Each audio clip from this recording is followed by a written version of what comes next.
शिक्षक साथियों सादर नमस्कार। सीजी छात्रवृत्ति सत्र 2023-24 का पंजीयन प्रारंभ हो चुका है। तो इसके लिए सबसे पहले हमको गूगल क्रोम में जा कर के scholarship.cg.nic.in पर सर्च करना है। उसके बाद हमारे सामने इस प्रकार का पेज दिखाई देगा। तो यहाँ पर छात्रवृत्ति पोर्टल, इसको हमको क्लिक करना है। क्लिक करने के बाद हमारे सामने इस प्रकार का कुछ पेज दिखाई देगा। यहाँ पर दो लॉगिन दिखाई दिया है, नया जोड़ दिया गया है। इनको हम डेस्कटॉप साइज में बदल देते हैं इस प्रकार से। यहाँ पर यूज़र लॉगिन स्कूल का है और ये स्टूडेंट लॉगिन भी यहाँ पर दे दिया गया है। आधार नंबर या मोबाइल नंबर से और जन्मतिथि करके स्टूडेंट अपना यहाँ पर देख सकते हैं। फिर यहाँ पर हमको यूज़र लॉगिन में यहाँ से अपने स्कूल के यूडाइस कोड से और पासवर्ड से यहाँ पर लॉगिन हो जाना है। अगर पासवर्ड भूल गए हैं तो फॉरगेट पासवर्ड करके हम अपना पासवर्ड बना सकते हैं। इसके लिए हमको संदेश ऐप डाउनलोड करना पड़ेगा। तो चलिए हम अपने स्कूल यूज़र आईडी से यहाँ पर लॉगिन हो जाते हैं। जैसे ही हम लॉगिन होंगे हमारे सामने इस प्रकार का पेज ओपन होगा। यहाँ पर आपके विद्यालय में निम्नलिखित विद्यार्थियों के खाता सुधार लंबित है। अगर किसी विद्यार्थी के खाता में त्रुटि हो या बंद हो तो यहाँ पर सुधार के लिए 2022-23 के यहाँ पर आपको दिखाई देगा। तो यहाँ पर उसको सुधार कर देना है। फिर अगर सही है तो हमको यहाँ पर जो कट का निशान है इससे कट करके यहाँ से हमको आगे बढ़ जाना है। इस कट को हमको क्लिक कर देना है। जैसे ही क्लिक करेंगे हमारे सामने फिर इस प्रकार का होम छात्रवृत्ति पोर्टल के शाला लॉगिन में आपका स्वागत है, इस प्रकार का हमको दिखाई देगा। फिर यहाँ पर हमको जो 3 लाइन का जो दिखाई दे रहा है यहाँ से हमको क्लिक करना है। जैसे ही क्लिक करेंगे हमारे सामने यहाँ पर ऑप्शन दिखाई देगा पंजीयन 2023-24। तो पंजीयन 2023-24 इसको हमको क्लिक कर लेना है। तो चलिए हम इसको क्लिक कर लेते हैं। जैसे ही इसको हम क्लिक करेंगे फिर हमारे सामने कुछ इस प्रकार का पेज ओपन होगा। सबसे पहले यहाँ पर ऑप्शन आपको दिख रहा होगा विद्यार्थी का शाला परिवर्तन करें। फिर है पंजीकृत विद्यार्थियों का आवेदन निरस्त करें। फिर है कक्षावार सारांश प्रतिवेदन फॉर्मेट बी प्रविष्टि तथा छात्रवृत्ति प्रभारी की जानकारी अपडेट करें। उसके बाद है नवीन विद्यार्थियों का पंजीयन फॉर्मेट ए, पंजीकृत विद्यार्थियों का आवेदन फॉर्म ए सुधार करें। फिर इसी प्रकार नीचे की ओर आएंगे तो विद्यार्थियों का प्रमाण पत्र अपलोड आदि सत्यापित करें। सारांश प्रतिवेदन फॉर्मेट बी अपलोड करें। एम्बिगिटी जांच करें। भुगतान के लिए BO/DO को प्रेषित करें। उसके बाद है अनवेरीफाइड एम्बिगिटी वेरीफाइड स्कूल। फिर है निरस्त विद्यार्थियों को रिस्टोर करें।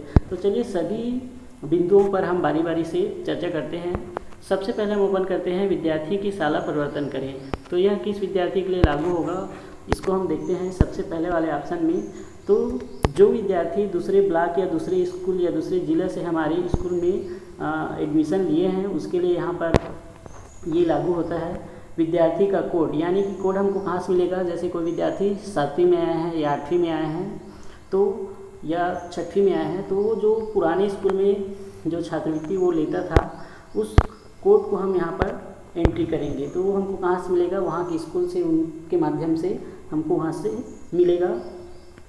या फिर ऑप्शन दिया है विद्यार्थी का नाम से।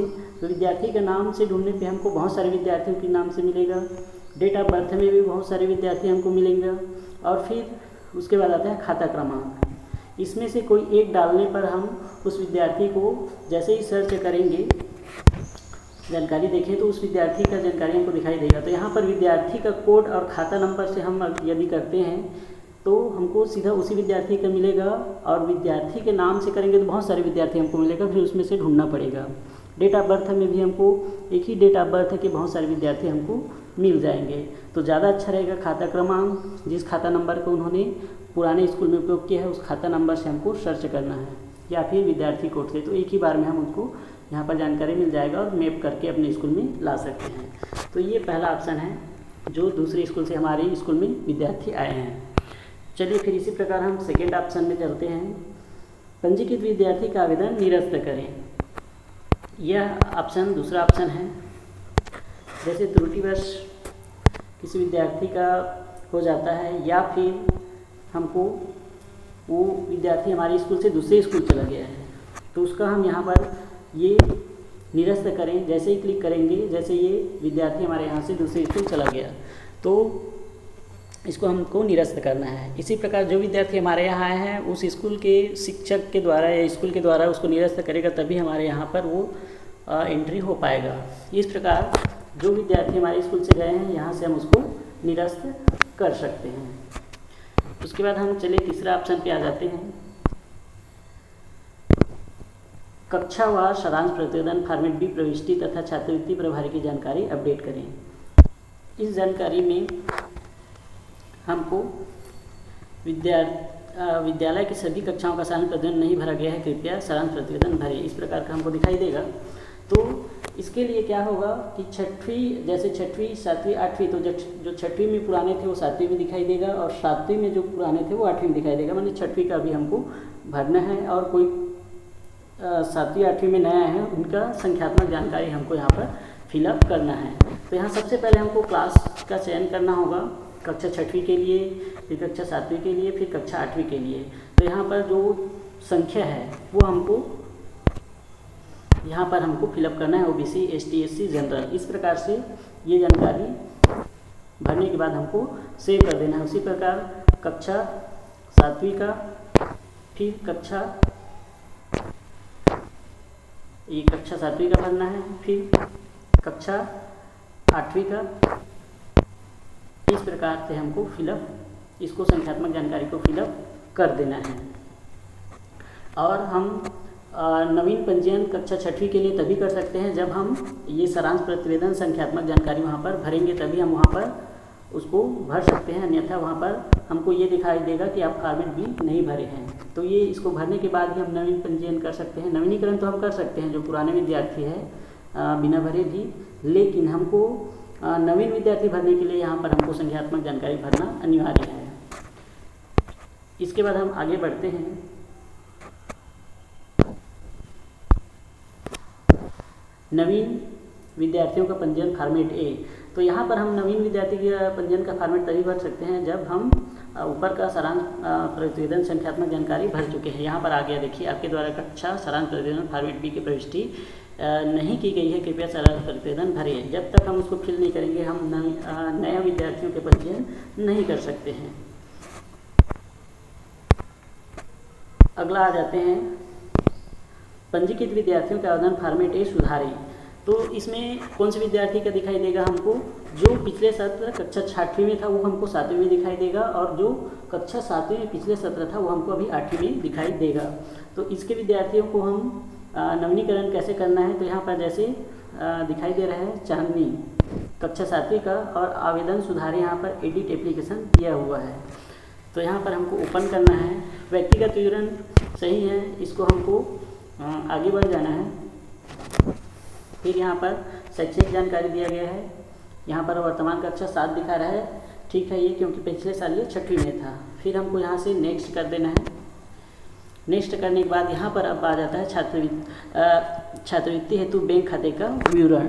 यहाँ से हमको क्या करना है, पिछला अकाउंट नंबर उसका IFSC कोड वगैरह भरा हुआ है, तो हमको क्या बैंक खाता विद्यार्थी के नाम पर है इसको हमको सेलेक्ट करना है। तो जैसे इस विद्यार्थी के खाता का जो है इनके नाम पर नहीं है तो हमको नो सेलेक्ट करना है। जैसे ही हम नो सेलेक्ट करेंगे तो यदि नहीं है तो खाता धारक का नाम चुनें, किसके नाम से है, तो इनके फादर के नाम से है, तो इस फादर को हम सेलेक्ट कर लेंगे। फिर यहाँ से हम क्या करेंगे, नेक्स्ट करेंगे। जैसे ही नेक्स्ट करेंगे हमारे सामने अगला पेज ओपन होगा, अन्य विवरण। फिर यहाँ पर जो सेव का ऑप्शन दिखाई दे रहा है पीले कलर में, उस सेव को हमको क्लिक कर देना है। जैसे ही क्लिक करेंगे यहाँ पर विद्यार्थी का पंजीयन सफलतापूर्वक संशोधन हो गया है, विद्यार्थी का आवेदन क्रमांक इतना है, इसको हमको ओके कर देना है। इस प्रकार इस विद्यार्थी का नवीनीकरण सत्र 2023-24 के लिए हो गया। और ये जो अभी नीले रंग में दिखाई दे रहा है, अभी जो हम विद्यार्थी के किए हैं चांदनी का, उसका हमको यहाँ पर नीचे की ओर आएंगे तो यहाँ पर चांदनी का देखिए एडिट सेव एप्लीकेशन यहाँ पर हरे रंग का हो गया है। इस प्रकार सभी विद्यार्थी का जो नीले रंग का है उसको हमको हरे रंग में परिवर्तित इसी प्रकार से नवीनीकरण करते जाना है।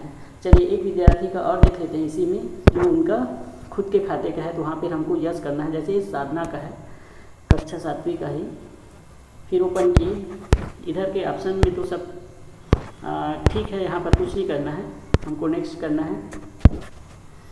फिर यहाँ से भी नेक्स्ट कर देना है और यहाँ पर फिर सिलेक्ट करना है क्या बैंक खाता विद्यार्थी के नाम पर है। तो यहाँ पर इस विद्यार्थी के नाम पे है तो यस कर देना है। फिर जैसे ही यस करेंगे यहाँ पर यदि नहीं वाला ऑप्शन ऑटोमेटिक लॉक हो जाएगा क्योंकि ये विद्यार्थी के ही नाम पे है। तो हम इसको नेक्स्ट करेंगे फिर से और यहाँ पर सेव कर देंगे। जैसे ही सेव करेंगे ये साधना का नवीनीकरण हो गया। तो हम इसको नीचे देख सकते हैं आकर के यहाँ पर सबसे नीचे की ओर हमको दिखाई देगा ये साधना का भी हमने किया है। यहाँ पर ये इनका हरे रंग में हो गया है। इस प्रकार बारी बारी से सभी विद्यार्थियों का हमको कक्षा 7वीं और 8वीं का नवीनीकरण इस प्रकार से करना है। तो चलिए अगला बिंदु का हम बात करते हैं। फिर आ जाता है विद्यार्थियों का प्रमाण पत्र अपलोड ऑब्लिक सत्यापित करें। इस ऑप्शन में जाते हैं हम। यहाँ पर है सबसे पहले है विद्यार्थी का नाम दिखाई देगा, फिर आधार प्रमाण पत्र अपलोड करें। यहाँ से हमको अपलोड करें जो लिखा हुआ है इसको क्लिक करेंगे। जैसे ही क्लिक करेंगे यहाँ पर फाइल चूज का ऑप्शन आएगा। यहाँ से हम उसके आधार का फ़ोटो यहाँ से हमको अपने गैलरी में रख लेना है और वहाँ से क्लिक करके फिर यहाँ पर जैसे अपलोड होगा यहाँ पर सेलेक्ट करने के बाद टिक लगाना है और सत्यापित करें इसको हमको क्लिक करना है। इस प्रकार हम आधार का ऑप्शन को हम अपलोड करेंगे। फिर इसी प्रकार आता है जाति प्रमाण पत्र। यहाँ पर दिया हुआ है क्या डिप्टी कलेक्टर ऑब्लिक एसडीएम द्वारा जारी ऑनलाइन प्रमाण पत्र है। यदि उस बच्चे के पास डिप्टी कलेक्टर ऑब्लिक एसडीएम द्वारा तहसीलदार के द्वारा जारी ऑनलाइन प्रमाण पत्र है तो यहाँ पर यस करेंगे। यस करेंगे तो हमारे सामने आएगा आवेदन क्रमांक दर्ज करें। तो जो आवेदन क्रमांक उसमें दिया रहेगा उसको हमको दर्ज करके वेरीफाई कर देना है। यदि नहीं है तो फिर नो करेंगे। तो नो करेंगे तो भी यहाँ पर ऑप्शन आएगा कि उसका किस प्रकार का जाति प्रमाण पत्र है। इन दोनों के द्वारा नहीं बना है तो किसके द्वारा बनाया गया है। जारीकर्ता का यहाँ पर हमको करेंगे सरपंच, ग्राम पंचायत के द्वारा, वार्ड पार्षद, नगर पालिका, नगर निगम, इनके द्वारा किसके द्वारा यह जारी किया है इसको हमको सेलेक्ट कर लेना है। इस प्रकार ये दोनों को हमको फिलअप करना है। आय प्रमाण पत्र की आवश्यकता नहीं है। जैसे ही फिल होगा तो हम प्रमाण पत्र को इस वाले ऑप्शन में यहाँ पर हम देख सकते हैं। यहाँ पर हमको दिखाई देगा अपलोड होकर के। चलिए अगला ऑप्शन में हम चलते हैं। यहाँ से अगला ऑप्शन है सारांश प्रतिवेदन फॉर्मेट भी अपलोड करें। जब हमारा कक्षा 6वीं का, कक्षा 7वीं का और कक्षा 8वीं का पूरी तरह से कंप्लीट हो जाएगा तो हमको सारांश प्रतिवेदन फॉर्मेट भी अपलोड करना है। यह लास्ट का काम है जब पूरे विद्यार्थी का हमको पंजीयन, नवीन पंजीयन कर लिए और नवीनीकरण भी कर लिए, उसके बाद हमको सारांश प्रतिवेदन को अपलोड करना रहता है। तो यहाँ पर फॉर्मेट सारांश प्रतिवेदन का बना करके यहाँ पर चूज फाइल से करके हमको अपलोड कर देना है। फिर अगला ऑप्शन आता है यहाँ पर एम्बिगिटी जांचें। एम्बिगिटी जांचें में क्या होता है कि जो फॉर्मेट भी हम लोग भरे हैं और जो फॉर्म अपलोड किए हैं दोनों का मिलान होगा यहाँ पर कि दोनों में अंतर तो नहीं है। फिर इसको वेरिफिकेशन करने का यहाँ पर आपको ऑप्शन दिखाई देगा। उसके बाद नीचे वाले फॉर्मेट के बारे में बात करते हैं। भुगतान के लिए बीओ और डीओ को प्रेषित करें। जब वो एम्बिगिटी जांचें कंप्लीट हो जाएगा तो हमको बीओ और डीओ के लिए प्रेषित कर देना है। फिर ये नीचे का 2 ऑप्शन के बारे में हम बात करते हैं। ये है अनवेरीफाई एम्बिगिटी वेरिफिकेशन स्कूल। यदि हमने एम्बिगिटी जांच ओके कर दिया और डीओ को भुगतान नहीं किए हैं और कोई नया विद्यार्थी आ जाता है या हमारे स्कूल से चला जाता है इसी बीच में, तो हमको क्या करना है, बाकी जब तक काम नहीं करेगा क्योंकि एम्बिगिटी जांचें को हम वेरीफाई कर चुके हैं तो हमको अनवेरीफाई करना होगा। इस चीज़ को ध्यान रखेंगे। हम एम्बिगिटी जांचें अगर वेरीफाई कर चुके हैं तो उसके बाद कोई संशोधन नहीं कर सकते हैं। अगर संशोधन करना है तो उसके लिए अनवेरीफाई एम्बिगिटी वेरिफिकेशन को हमको क्या करना होगा, क्लिक करके उसको अनवेरीफाई करना होगा, तभी हम कुछ उसमें संशोधन कर सकते हैं। इसलिए ये ऑप्शन दिया गया है। फिर ये नीचे वाला ऑप्शन के बारे में बात करते हैं। निरस्त विद्यार्थियों की रिस्टोर करें। अगर गलती से किसी विद्यार्थी का हमसे निरस्त हो जाता है तो ये वो विद्यार्थी का नाम हमको यहाँ पर मिलेगा, उसको हम फिर से रिस्टोर कर सकते हैं। इस प्रकार हम बहुत आसानी से अपने मोबाइल से या लैपटॉप से सत्र 2023-24 का छात्रवृत्ति पंजीयन कर सकते हैं। और कोई भी सवाल पूछना है तो आप कमेंट में ज़रूर पूछ सकते हैं। अगर चैनल में नए हैं तो बिल्कुल आप सब्सक्राइब करिए, लाइक करिए और शेयर करिए। Thank you for watching.